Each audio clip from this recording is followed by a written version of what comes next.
Re-segue. Okay. It's very cute that you're petting your dog. She's so happy.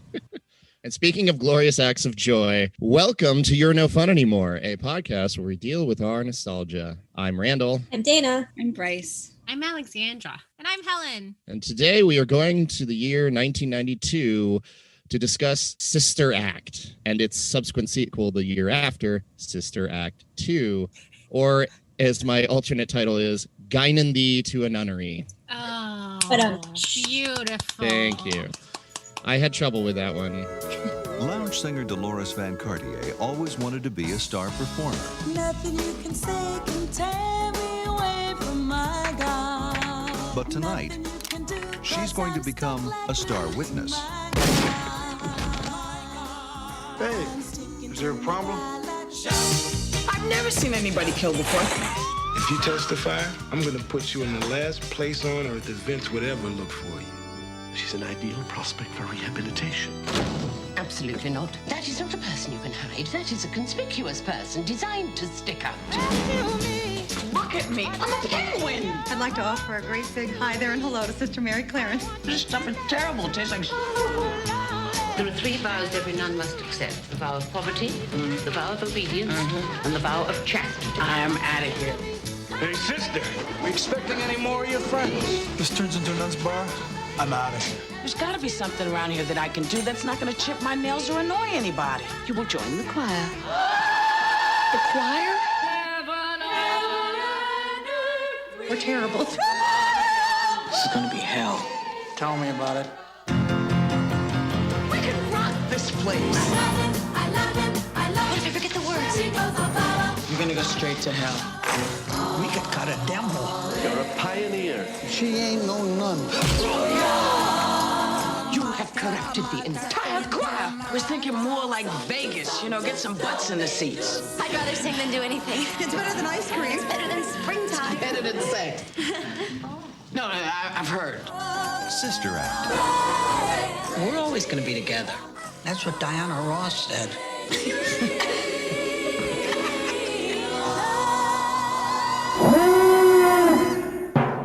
Content warning.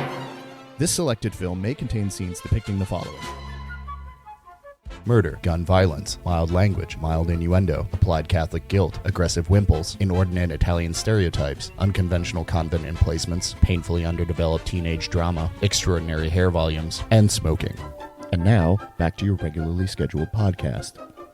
So the year is 1992. The very first iteration of Critical Mass, which is a direct action cyclist solidarity event, happens in San Francisco with a few dozen cyclists. Oh. This is now an event that happens globally with millions of participants on regular occasions. It is one of the quintessential non-hierarchy actions that happens the world over.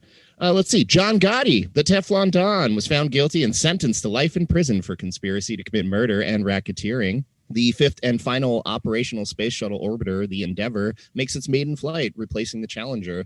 Nirvana's Nevermind rockets to #1 in January after its initial release the previous year, knocking the King of Pop's album Dangerous and cementing grunge as the dominant sound of the would-be 90s. And in Minneapolis, the Mall of America, the largest indoor mall in the United States, opens over the bulldozed remains of the former Mets Stadium. Oh, wow. And speaking of crass consumerist things built on the remains of a beloved institution, I really did not like the sequel. So let's get into this. Okay, the sequel. All Let's right. get into the first one. Can I just say these two were like interchangeable in my mind? I texted and I was like, when are the kids going to show up in the first one? And I'm looking at her like they're not showing up in this one. The two have melded inextricably in my memories. Like I cannot separate them. The entire first 45 minutes of the first one, I was waiting for Lauryn Hill to fucking show up.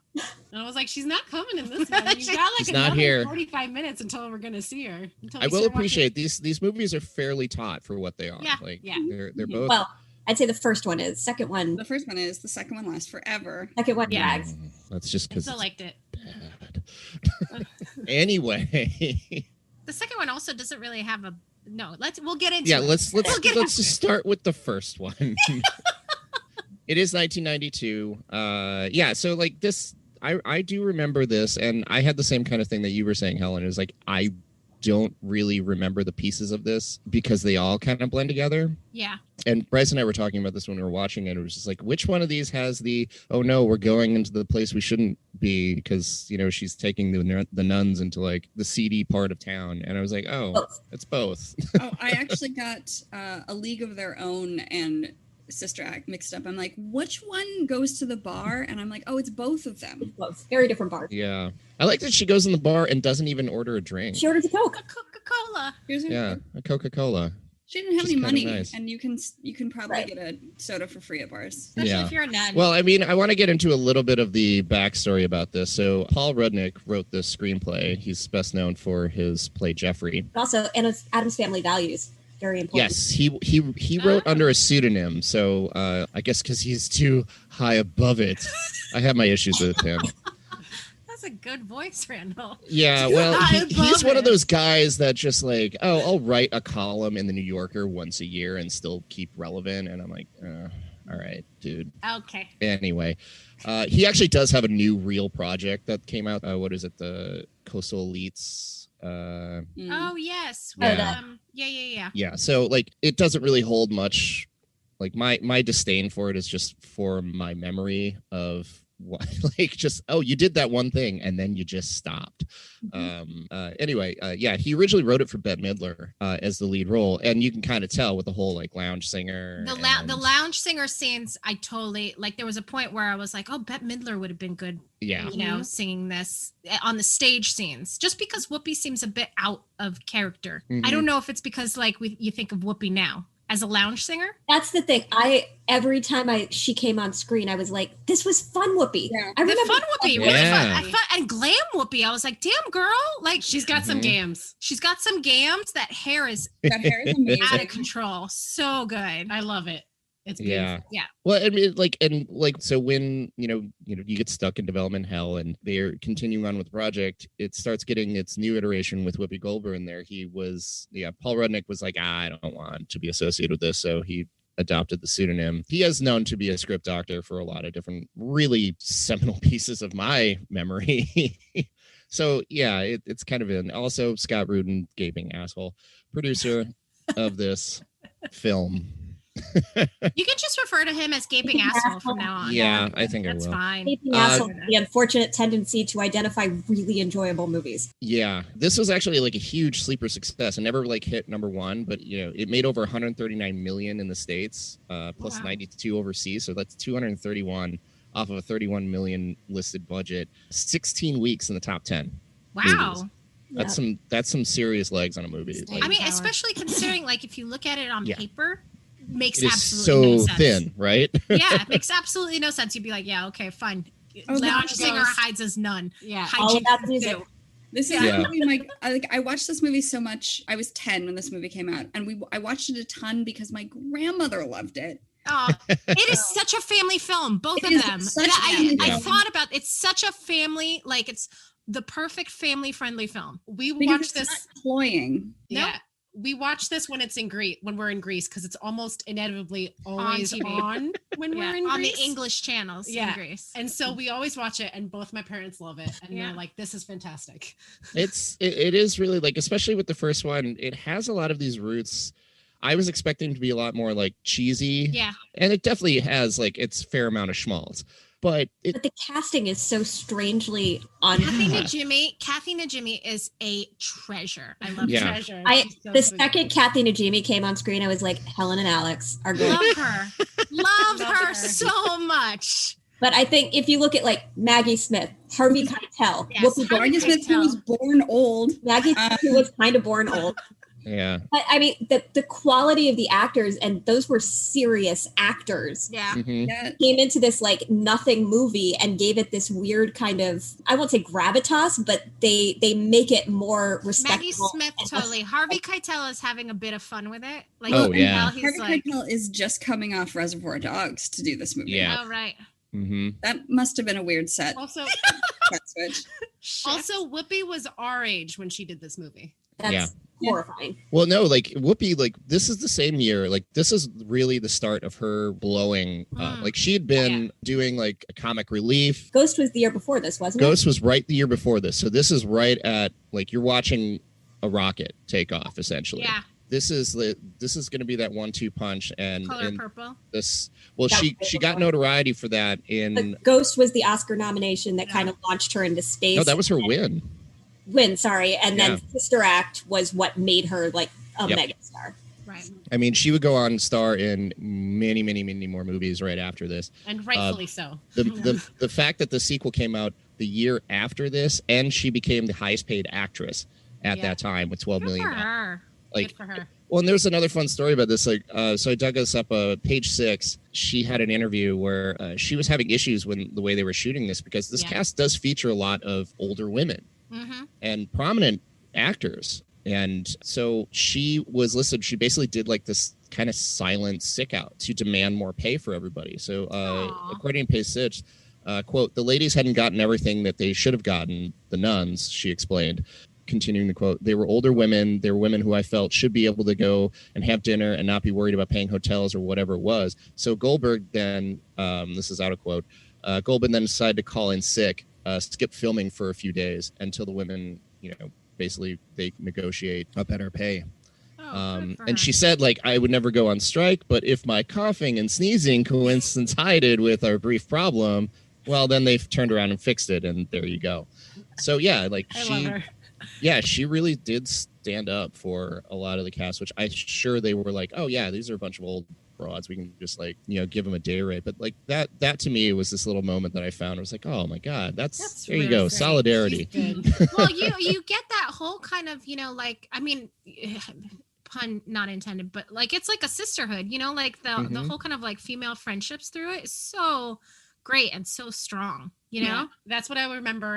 I was reading an article, and Kathy Najimy was saying that she just remembers there was like a lot of joy among all the nuns in the movie, and she was just like, I don't remember a lot of the contentiousness that Whoopi had with the studio. She's like, I remember how great the set was and how fun it was.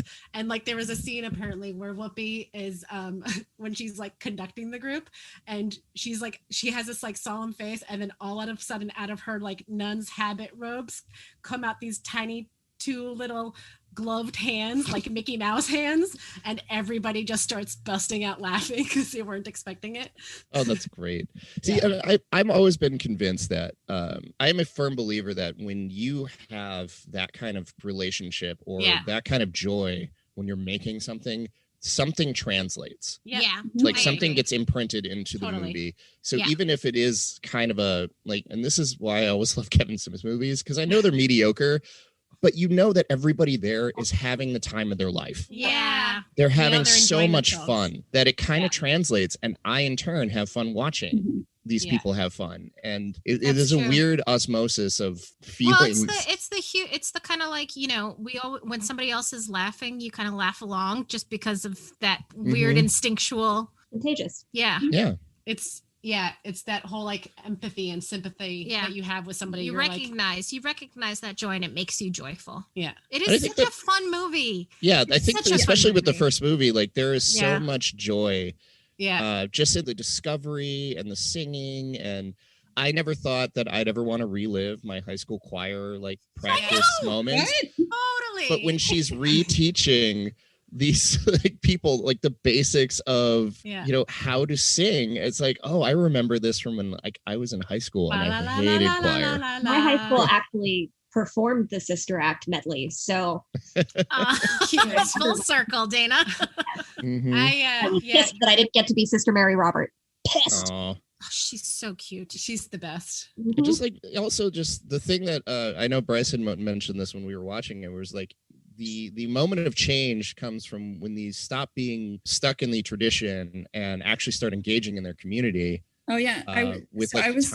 What I really liked, the big changing montage wasn't about them singing and getting popularity through choir. It was about them engaging with the neighborhood and the community. And they really wanted to. Like they were being held back from doing that for a really long time because of just like fears, My one problem with that, why use one modern song in the entire movie specifically for that montage when the rest of the movie is all Motown, doo-wop, and then all of a sudden you've got this completely out of place 90s let's fix a neighborhood montage. Because you've got kids in, cross colors and Well, you can argue that the 50s doo-wop music works because the nuns are stuck in the past a little bit. Yeah. And then when they enter their community, the contemporary music fits in. I mean, when we say contemporary, I'm spitballing here. Right. Like of the time, yes. Yeah, it's still like this shows the age of the person writing this is the fact that all the music is so rooted in their youth. Yes. Yeah, that's that kind of comes up to it, which, you know, like, and I was struggling with this too, because like even on an off-brand Reno casino show, why would you be singing like old doo-wop medleys? In the 90s, it made more sense than it does now because it was like people singing 80s medleys today. Sure. It was one of those things where it was like, I get where it's coming from, but it does have that. It smacks of that, like, I really like this, so I'm going to put this music in here. It does, but it also, I feel like, especially when you're dealing with nuns, you have to keep it to the sweet. Right. Like, once you get past the 60s, it's very difficult for a nun to cover a song. Yeah, like, are they going to be Sweet Child of Mine or something? Come on. Exactly. I don't know. I kept thinking of, like, all the stuff that, you know, ends up in, like, Pitch Perfect, and it's, like, you know, a very similar kind of feel to this kind of thing where it's way more adult. Like Pitch Perfect, while it is a family movie, they touch on a lot more adult topics than right. And these were both PG movies, I believe. Yeah, so it's like my thought to it was just like I just don't remember, like, and I know like the 50s were like big in the 80s, but especially coming into the 90s, like getting into that 60s stuff, we kind of skipped over a lot of that. In like the reflective generation went right into that, I guess, more psychedelic stuff of the late 60s. At least that's my memory of it. The 70s were big in the 90s. Like, I remember the 70s being huge. Right. Like Brady Bunch movie, remember? And I used to be obsessed with like HR Puff and stuff. Everything was paisley and had like totally bell bottoms, flowers on everything. Yep. Delia sold out of bell bottoms all the time. Drinking the rest of this wine. Out of the bottle, nice. Well done. I was going to pour it in my cup, but then I was like, what's the point if it's that little? One of my favorite parts of the movie was having grown up Catholic, explaining all the Catholicisms to my non-religious partner over there. I gain all of my knowledge. Like, oh, yeah. Is there a lot of like Catholic stuff? Well, Randall's like, oh, why do they have this random German nun? And then I'm like, well, actually, a lot of priests and nuns in the United States are immigrants because you don't have a lot of Americans entering the seminary anymore. Like when I grew up, my priest was from Austria. My Monsignor was from the Soviet bloc, Russia or somewhere. Yeah.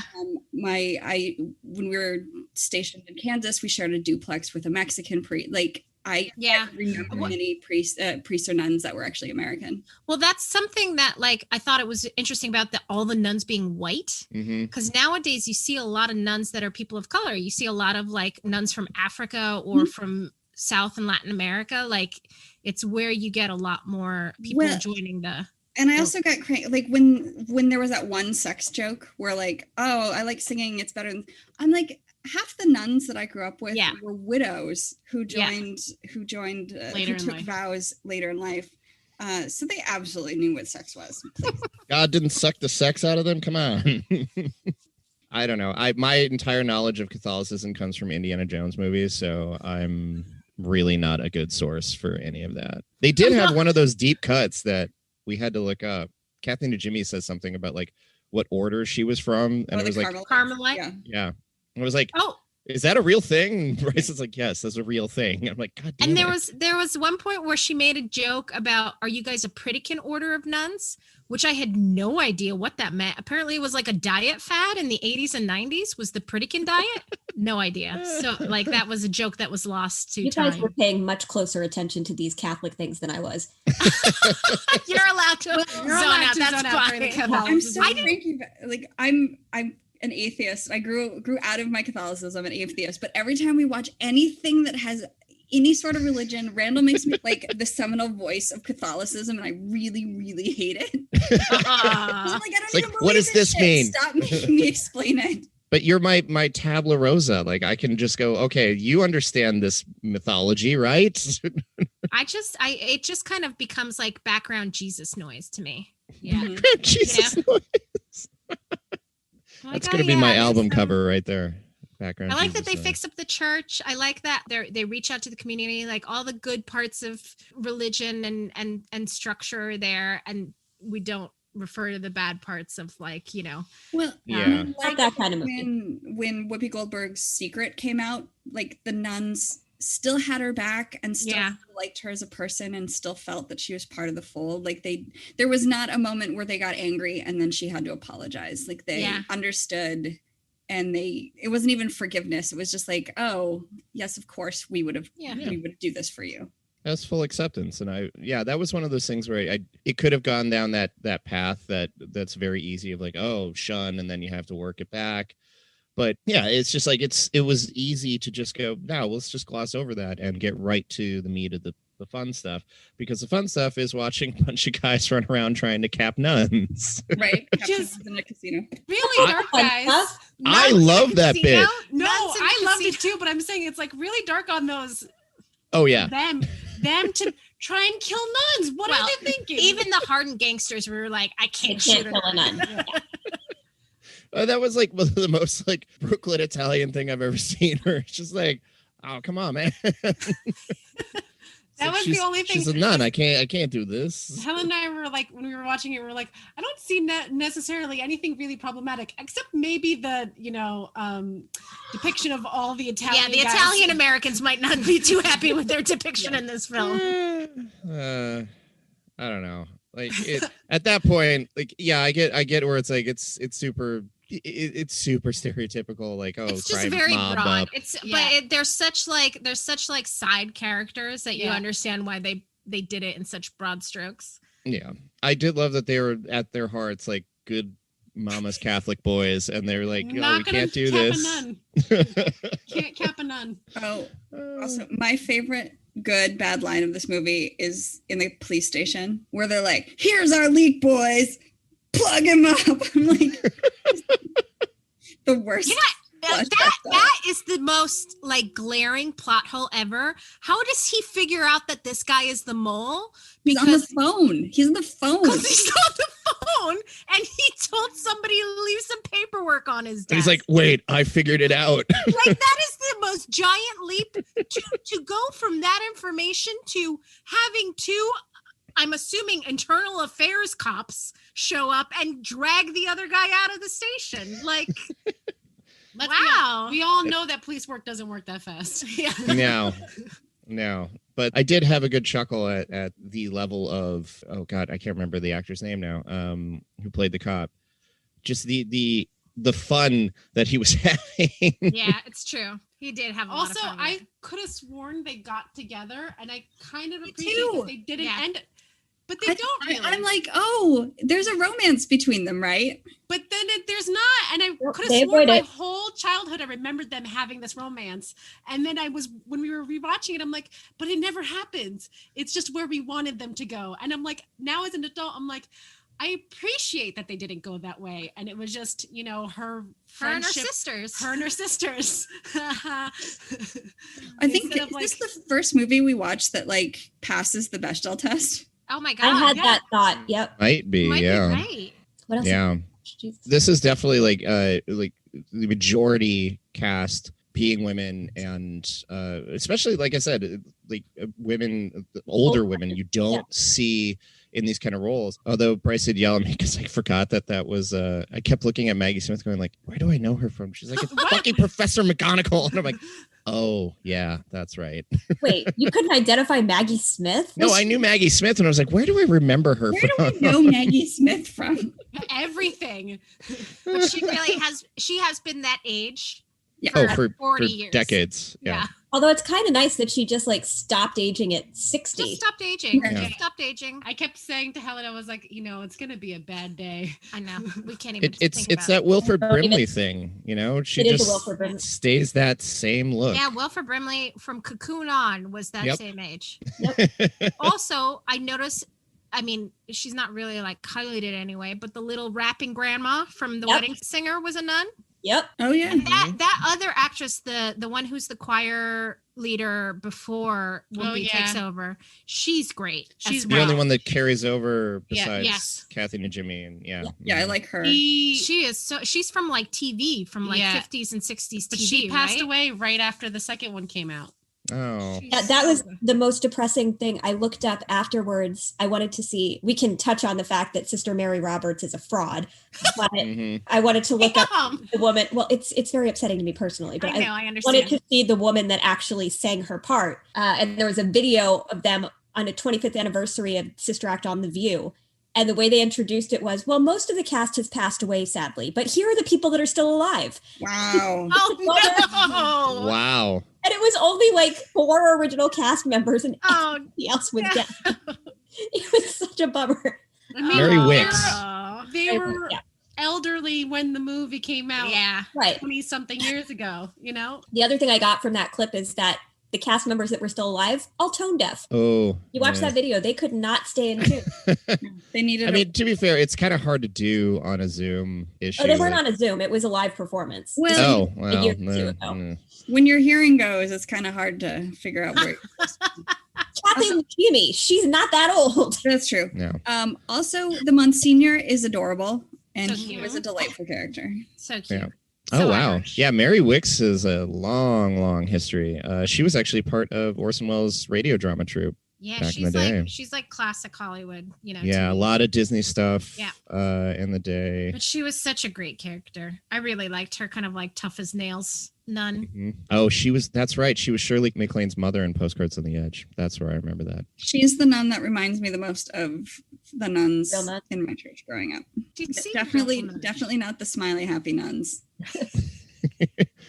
But still with like a weird sense of humor, just not smiley sense of humor. Yeah. There was a sense of humor. They were weirdly guilt-inducing and passive-aggressive. Oh, I love the Sometimes Catholic outward. guilt that was Catholic used. guilt in the second one, especially when they Oh no, get I that love guy the plane scene. when plane like, scene. Very close to Jewish guilt. Very close. Just a slightly Yeah. different accent. It's a different flavor of the same. No, the don't worry same- about us. We'll just stay on the tarmac. Figure Jesus, out what- please forgive him for abandoning us in our time of need. Well, Catholics get to hold hell over your head, while Jews do hell on earth. Yeah, See, I'm there you like go. as I perceive it from the outsider. Yeah, Jewish mothers with the guild. Yeah, it's hell on earth. Yeah, the tarmac scene with the Jew would have been no, just we'll stay on the tarmac. Don't worry about it. You go do your thing. We'll be fine. We'll figure it out. You go live your life. Hopefully we don't catch cold and die. Yeah, it's cold here, but we'll be fine. We've got our habits. We'll call our son. He'll come get us. You don't have to worry about it. It's a lot more shade. Like I do always appreciate that. Speaking of, I found this quote from Bette Midler about passing on the project. So this was in an interview with Metro.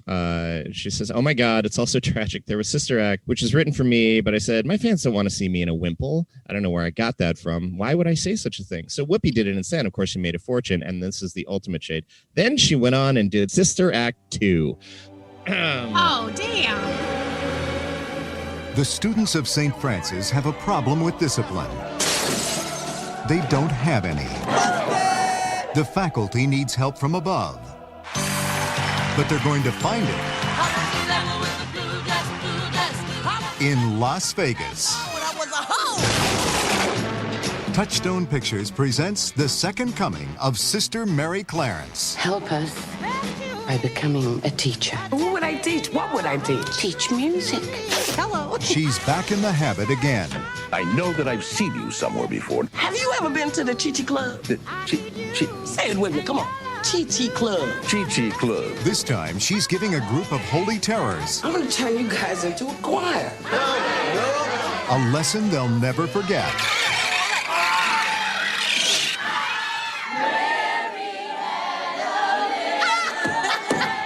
Can we sing something that ain't gonna get the crap kicked out of us, yo? You got it.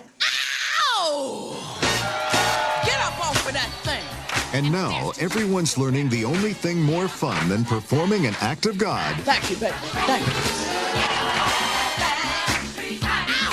you. is taking it on the road. You're being insubordinate. I'm good at that. I will follow you. Sister Mary Clarence is no ordinary nun. She's a Las Vegas showgirl. Showgirl? Well, who'd have thunk? Whoopi Goldberg. What the hell are you doing? This, needs a prayer. Sister Act 2. Back in the Habit. Teach them to play soccer. We don't have the balls for that. So can we talk about the sequel? Because, oh dear Lord, I hated this movie. Oh. It was so bad.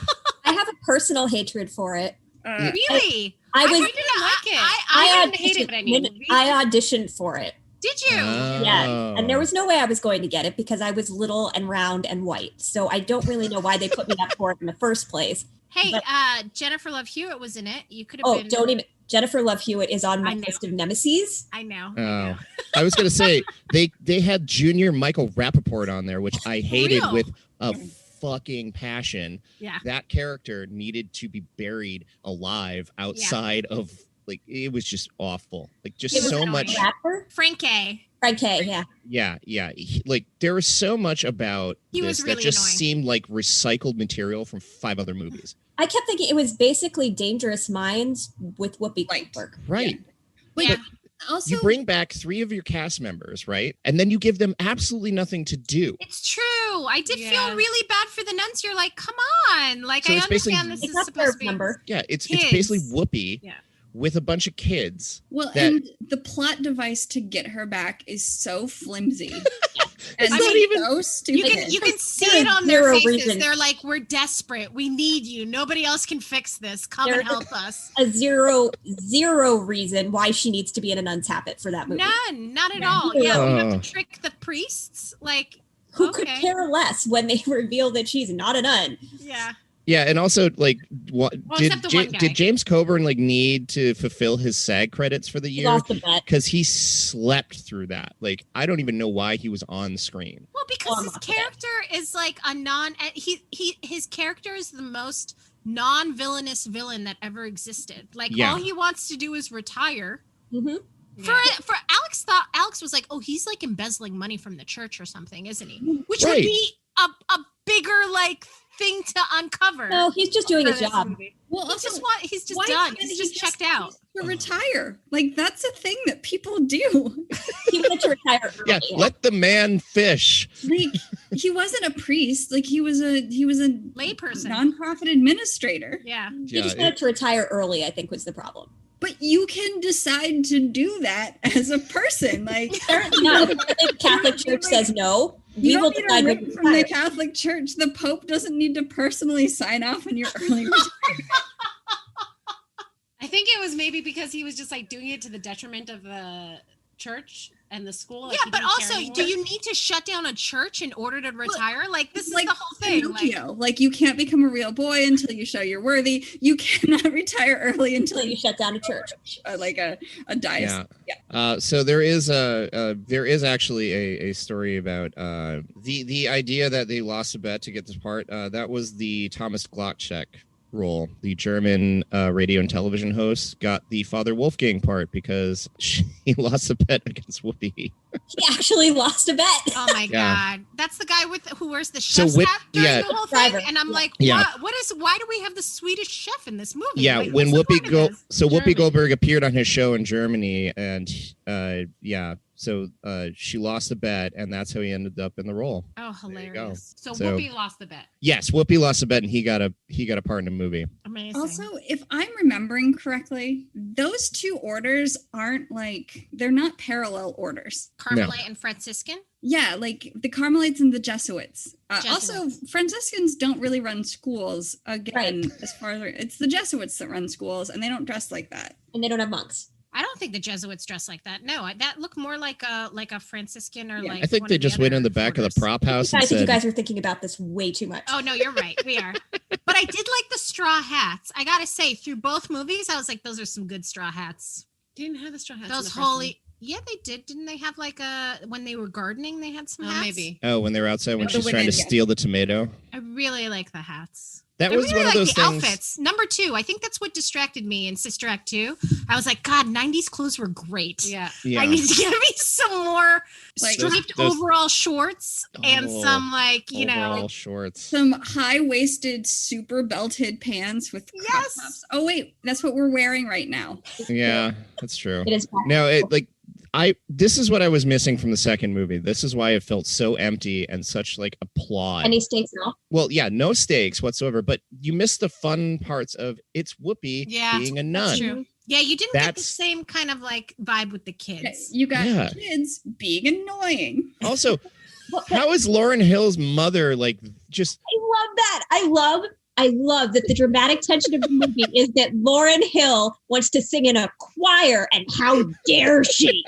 How dare she sing in a choir? Well, I'm also like, you are living in a 2-bedroom in the middle of San Francisco. It's a real nice apartment. It's the and 90s. You're doing it on a single income. Like It's the 90s. It's pre.com boom. It's not the crazy Also, Yeah. when we were watching Soul, and we were like, wow, there's a lot of parallels between this and Sister Act 2, because his mom doesn't want him to continue being a jazz musician. Just like Lauryn Hill's mom doesn't want him to it is such a weird motivation, but it's just like, no, you're gonna go make money. It's like, fuck, all right. I mean, there is a validity in a parent saying, don't Stay in dare become a school. performer. Yeah, Don't become a performer. stay in school, study hard, But make the your fact life that better. You need to go to Clearly, college. like, You need some extracurriculars. That's exactly what I said. Don't join extracurriculars. How dare you join an extracurricular? That's just ridiculous. That's exactly what I was like, this would look so good on her transcript. Yep. This would be great on her like application forms. I was like, oh, you sang for a church choir? Fantastic. You won All-State? Amazing. Yep. Yeah. Oh, you had a solo at like the All-State competition? You're a soloist. Yeah, And you guys won for the first time in years. The struggle for me on that one was just like, wow, you just wrote that in there, didn't you? It was like, well, we need some conflict for her. There was no conflict. None. There's no conflict through that entire movie. None. There are no stakes. Also, zero stakes. So Sketch is clearly built up to be like, Oh, Sketch, I felt really bad because he had the potential to be like, oh, he's working really hard. He sleeps in class because he's like, and then they didn't take that anywhere. Nowhere. I feel like he specifically was a character that they clearly plucked from like A Dangerous Mind or A Stand and Deliver. Yep. And they were like, this character always works in this movie. But then they forgot that the reason the character works is because you see a progression. You And find there's out a about point. his life and his Oh. background. Yeah, Yeah. like Well- you get little hints of it. He's like, nobody in my family has ever graduated high school. I'm not going to go down like that. And like He must have like, had a larger part that got. you feel like there's stuff on the cutting room floor. Unless right? it's Like, there's so one of much- those things like exactly like Summer School, Yeah. where there was a character who's like this, but that's the joke. Like Right. the joke is that this character is the trope. Right. But it didn't work. Gotcha. If that It was didn't the work joke. because it's not funny. Yeah. And they also didn't play it for laughs. So I don't think he was. I don't think that's what it was. It felt like a story that, Never went like, I think he was supposed to have a bigger story with Lauryn Hill. Is kind of what I got, Yes. and that Sure. they must have pulled that out because they were like, they're not the focus. The focus is Lauryn Hill herself, not him. I also like Tanya, who was like Lauryn Hill's friend who sang really Oh, yeah, well yeah, with yeah. her. I feel bad for her. I feel bad for her because if Lauryn Hill had stayed out, Tanya clearly would have had that solo. She would have been the star. Totally. Yeah. Rainbow was shipping them. Yep. Yeah. Oh, that's no, like I was just like, oh, that should be it right there. That would give your mother a reason to be angry at you, damn it. But Not a reason. no, not a good reason, but a valid No, reason a in 90s 1993. reason. A 90s reason. Yeah. Like there was nobody even in 93 that was going to buy like, oh, my mom wants me to go out and make money. Yeah, okay. I know our parents made us work, But it's not even that, like, it's not even like you have to go out and get a job, you know? It's just kind of like, don't put your hopes on music. Right. It's a very footloose kind of Yeah. argument. Yeah, you but know, they're like this It's in is, Footloose. but it's not, it doesn't have any of the kind of, you know, like fantastical. No, in Footloose, I mean, the difference in Footloose is that everyone is banned from it. So Yes, this is the thing that exactly. the Right. entire town can't have. One girl who has an unreasonable amount of anger about the fact that she has to keep quitting the choir, and her mother who has an unreasonable amount of anger because her daughter wants to join extracurriculars is not a good enough stakes for a movie. Also, this is stupid. In a movie filled with plot holes, Lauryn Hill didn't know the choreography. She didn't know, she had quit the rehearsal in weeks. So she didn't know the choreography. She didn't know, the arrangement. And also, clearly they had cast somebody to sing that solo. So when she decided to walk onto that bus, where's the girl crying who suddenly... Tanya! It was Tanya! It was Tanya. Poor Tanya. I was so mad. I guess I'm just gonna go back to the understudy. Yep. Shuffle me into the altos. I'll be okay.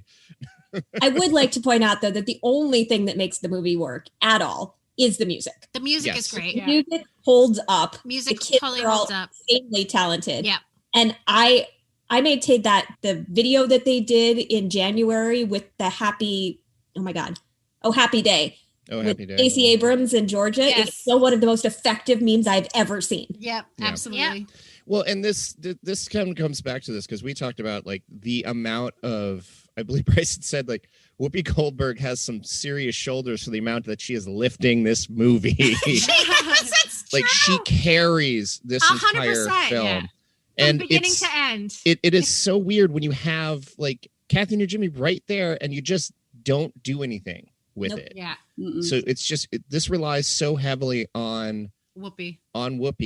And I think the box office really showed this film cost $38 million, which was a step up from the previous, and only took in 57. Oh wow! Yeah. Compared to 231. Yeah. So the fact that they're singing about doing another one. They could have. I know they wanted to get the sequel out, but having it released just a year after, you couldn't take another 4 seconds. Another pass on it. Yeah, I think it really could have used what I suspect happened is that was a script like Stand and Deliver, and they're like, oh, Sister Act was such a success. Yep. Why don't we make this the sequel? Yep. Yeah. I'm sure that is what happened. I also think that they were banking on the fact that their audience was a very specific age and would age out very quickly. Oh, sure. As the audience was us. If Bryce was at the lower end of 10, I was 12 to 13 when that came out. And I was just about to be at the point where I wouldn't want to watch that. Yeah. So they very much moved quickly because their audience was going to age out of it. God, Disney is a movie making monster, aren't they? Yep. They just know how to do it. Yep. Yeah. Although that was Touchstone. Touchstone is still owned by. Isn't Touchstone the one that Disney didn't want to do if it was slightly Touchstone did Pretty Woman. If it was just a little bit more adult, Touchstone took it. Yeah. And I love Touchstone movies. They made some great movies from our childhood. They just, they had a formula that they followed. Oh, absolutely. Yeah, this is one of the other distribution labels under Walt Disney Studios. Buena Vista Home Video, isn't that also the other one? Oh yeah, but that Buena Vista is more on their television TV movies, right? Oh, this is Ron Miller's whole project in '84. Yeah, Ron Miller being then Disney CEO. So anything that would be PG-13 or R, they would put under that label. Right. Yeah. Yeah. The kids, the music definitely still holds up when you see when that rival band, the crazy militant choir, the one that, that would have actually got all the technical points because stormtrooper when they Chapman University, they came to my high school the year after Sister Act 2 came out and performed for us.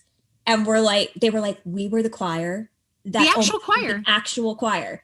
Because it was just the Chapman University choir.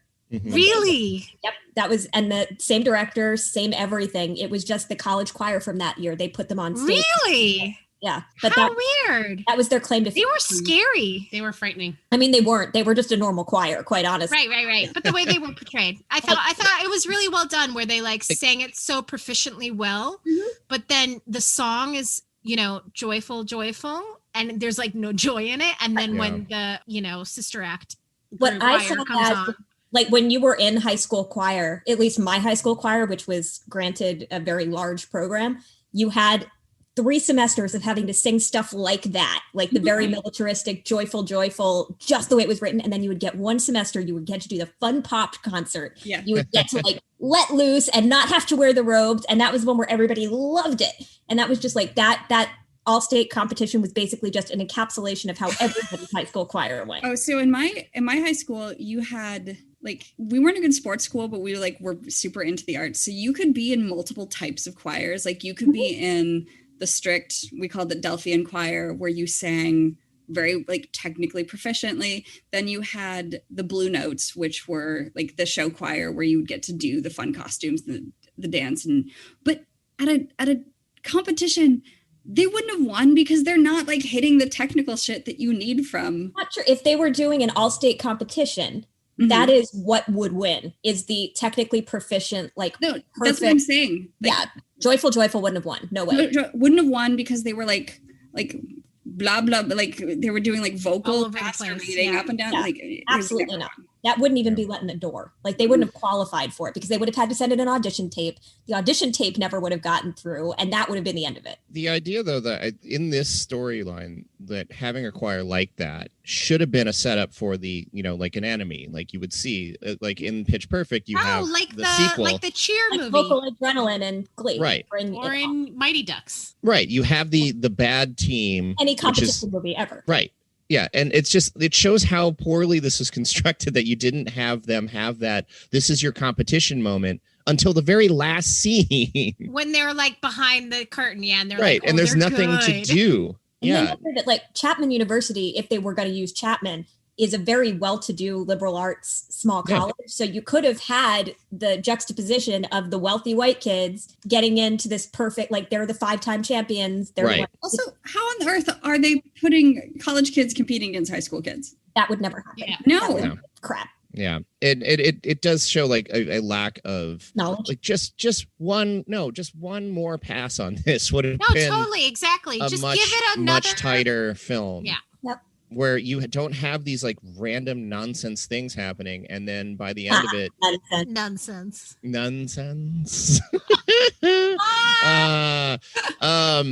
But yeah, it's like there's all these pieces that I'm sure could have been better, but they just were like, nah. This is fine. Quick, get it out. Yeah.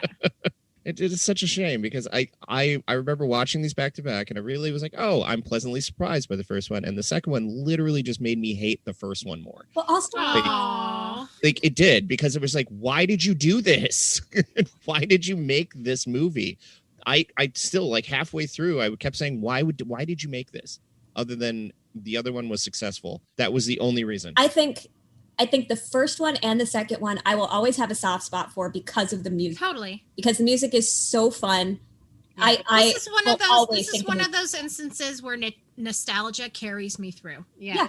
And I will be able to sing those nun songs from the first movie until the end of time. Yeah. Totally. So I think that point is in that way, the movies are still valid and watchable. I think as movies themselves, they are nothing. Like, they are totally forgettable, totally disposable. The music is what makes them special. I still would say, like, the first one still, I would argue, still holds up. Like, I would say, you could show this to kids now. Yeah. And sure, there's some weird, like, oh, this is what the 90s were like, because it reads more like 80s. Can I also add a personal disappointment in the second one? I saw Lauryn Hill perform live at Rock the Bells. Yeah. And she was so bad. It was bad. That it hurt me. Hurt us. You know? She's had a history of issues. Along with performing, and I'm pretty sure like that Unplugged performance was also it's very upsetting to see. Just because you see so much raw talent in her, you know? Mm-hmm. But you also, I think that anger that comes across is actually Lauryn Hill. I don't think she was acting there. I think that was just Lauryn Hill. Oh yeah, she's seething. There's a lot of seething in that. Yeah, in that movie. Yeah, she does carry that just absolute teenage disdain so well.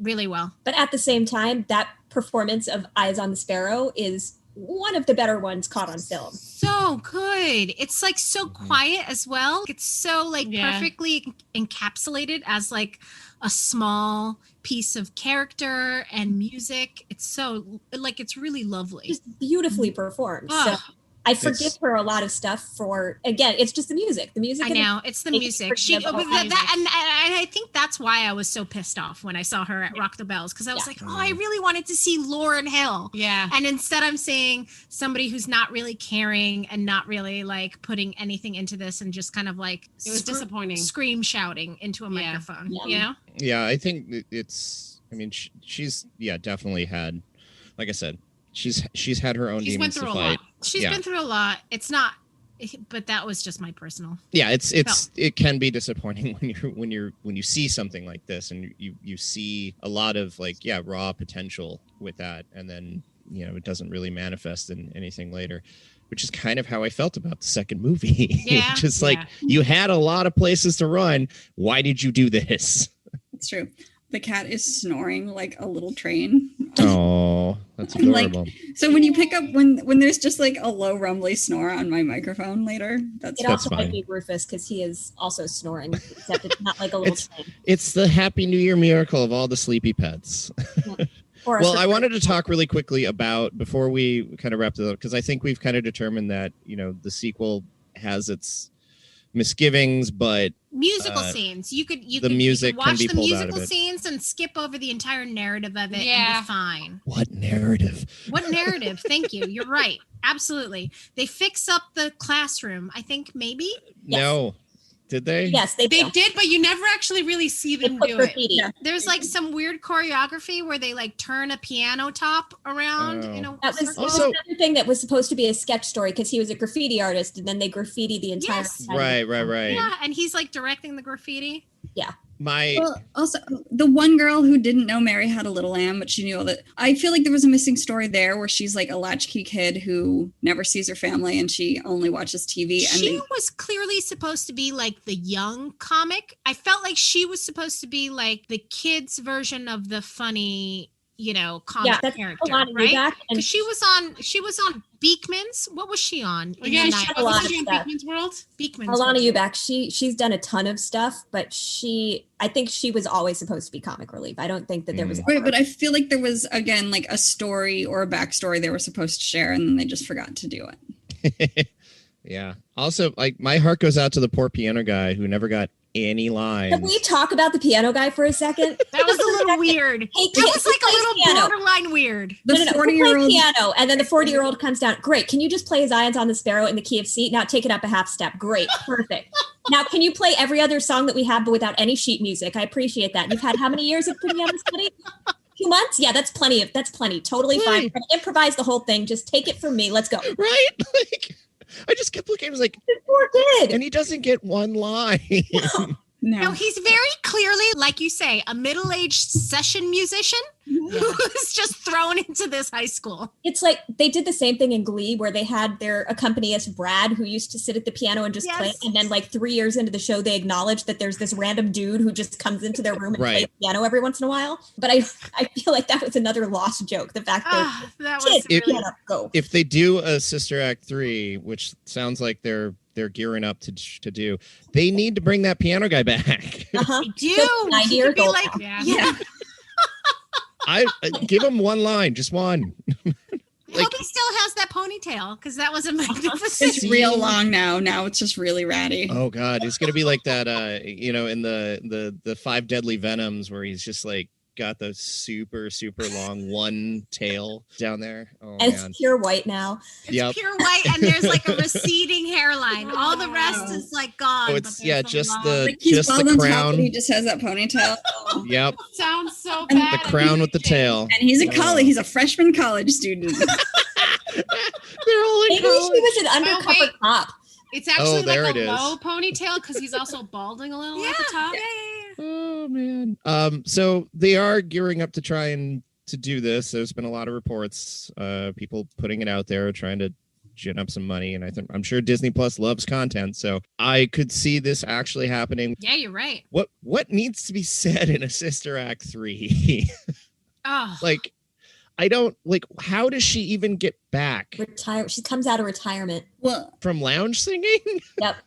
Well, see, that's the thing is like even Whoopi, apparently when they were first talking about bringing it back, Whoopi didn't want to do it. And then slowly they paid her enough money that she was like, fine. Sure. Like over the years, it kept being like when they first said it, she was like, no, never. And then like a few years later, she was like, well, maybe, I don't know. It depends. And then like over the years, she eventually was just like, it's probably going to happen. Well, the first thing is you need to give your actual supporting cast parts. Yes, totally. I'm sure they will go back to the nun story. These are our demands, Disney. It's probably going to be like a save the monastery thing. I don't know that. Like, do you think Maggie Smith will come back for this? She's had like fucking breast cancer. She's not coming back for this. Maggie Smith is too big for it now. Like Maggie Smith, goddamn, she's bigger than Whoopi Goldberg at this point. Yeah, Downton Abbey. There's no way they're getting Maggie Smith, right? Like they can't afford Maggie Smith anymore. Kathy Najimy maybe will be the Mother Superior. Yeah, the Mother Superior's passed away. Yeah. Mary Roberts would be the choice. Yeah. Mary Roberts has been on like NCIS. Like she. No, I'm just like narrative wise, it would be like a satisfying arc if she was suddenly the Mother Superior. She was the Mother Superior, yeah. Oh, I think Kathy Najimy should be Mother Superior. She would be a terrible Mother Superior. I'm with Bryce. You're thinking like internal ecclesiastical like logistics. Too much of Kathy Najimy is too much of Kathy Najimy. She needs to stay a supporting role. Okay. Sister Mary Robert was always kind of the ingenue lead, so she'll be fine. Okay. I like Bryce's idea. And it's satisfying. Like what's the crux of it? I don't even know. It's got to be Save the Monastery. Something. Nuns don't live in monasteries, Randall. Whatever. Convents. Nobody wants to be a nun anymore. Nobody wants to be a nun anymore. They have to bring Whoopi Goldberg in to get a new generation of nuns into the convent. Ooh, wait a minute. What if instead of everybody being a nun, everybody's a lounge singer? What if it's the opposite? I would watch What if instead of having to dress up as nuns, everybody has to dress up as like Reno? It's a sister act. It's a sister act. The sisters are acting. And they have to save Whoopi's Reno show. Yes.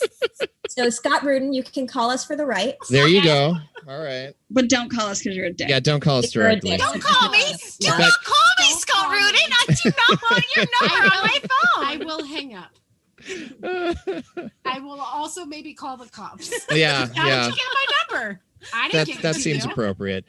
Well, I think that's a good place to end it. Sister Act, pretty solid.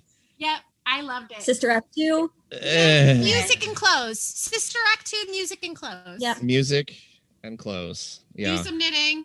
Do some puzzles. That's the way we're going to have to enjoy all of film from now on. Yeah. Oh. Guys, I took up embroidery. Ooh. Wow. That's part of my present. She's making that. That's part of my Christmas present. It's a space jellyfish that I'm. Oh, I thought it was a mountain. Yeah, me too. There's this podcast we listen to. It kind of is mountainish. Wait. Let's finish the podcast before we start talking about other podcasts. Oh no, I think that was it. We have to sign off. Yeah. Well, this has been You're No Fun Anymore, where one of our things was fun. And we're going to end with choir singing. Oh, Dana, take it over. Happy day. Oh, happy day. Oh. You're all gonna have to do better than this. Yep, that's how you end it. That's your ending right there. The note. Bye.